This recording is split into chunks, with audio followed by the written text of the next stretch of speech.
এই কেকটা দেখে কি মনে হচ্ছে? মনে হচ্ছে না যে জীবন্ত গাছের মধ্যে ফুল ধরে আছে?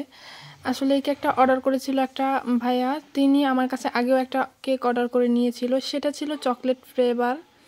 আর এই কেকটা ছিল ভ্যানিলা ফ্লেভারের। আর এই কেকটার ওজন ছিল 1 পাউন্ড। কেকটা ক্রাম কোট করে আমি ফ্রিজে রেখে দিয়েছিলাম। আর বের করে এখন আমি সাদা কালারের ক্রিম দিয়ে পুরোটা কেক কাভার করে নিব। আর এই কেকটা পুরোটাই সাদা ছিল, মানে অন্য কোনো কালারের ক্রিম ইউজ হবে না এটাতে।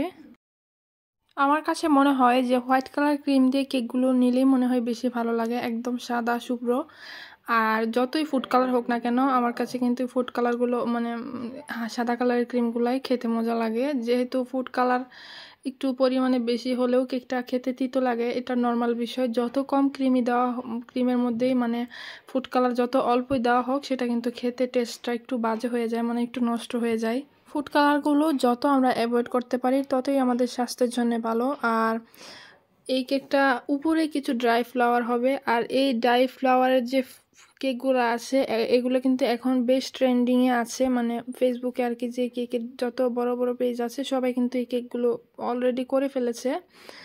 তো আমিও ড্রাই ফ্লাওয়ারগুলো এনেছিলাম। তো এই অর্ডারটা কনফার্ম করেছিল 31 তারিখের জন্য, মানে ওই দিন দুপুরে আমার ডেলিভারিটা দেওয়া ছিল। তো কেকটা আমি প্রথমে ফিনিশিং দিয়ে এরপর একটা ছোট সাইজের স্টার নজেল, ছোট না মিডিয়াম সাইজের স্টার নজেল দিয়ে উপরে নিচে বর্ডার করে নিব। আর এখানে আমি যে প্যালেট নাইফ আছে ওটা দিয়ে, মানে ব্রেড কাটার আছে ওটা দিয়ে আমি একটু ওয়েভি টাইপের ডিজাইন করে নিয়েছি, মানে দেখতে যাতে একটু সুন্দর লাগে। এরপর আমি যে মিডিয়াম সাইজের স্টার নজেলটা আছে সেটা দিয়ে হালকা করে আমি উপরে আর নিচে বর্ডার করে নিচ্ছি। এই দেখেন হাত, আমার সাথে আরও একজন এসেছে কাজ করার জন্য, মানে আমার কাজ বাড়িয়ে দেওয়ার জন্য। সেও আমার সাথে কাজ করবে।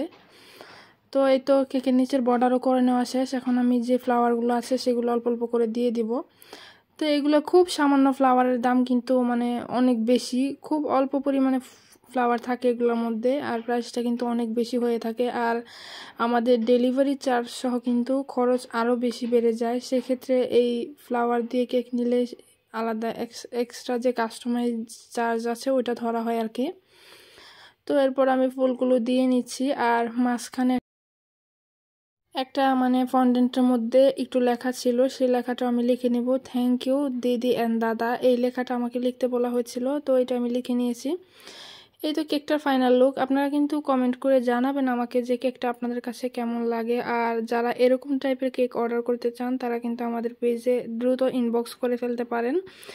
আর কিছুদিন পর মানে যে কোনো কালারের ড্রাই ফ্লাওয়ারগুলো দিয়ে কেক করে দিতে পারবো। আর এখন আপাতত এই কালারের যে ড্রাই ফ্লাওয়ার আছে এটা দিয়েই নিতে পারবেন। আর এই তো কেকটার ফাইনাল লুক। আর কেকটা খেয়ে কিন্তু আমাকে জানিয়েছিল ভাইয়া যে কেকটা আসলে অনেক মজা হয়েছে। আপনারা কিন্তু কমেন্ট করে জানাবেন কেকটা কেমন হয়েছে।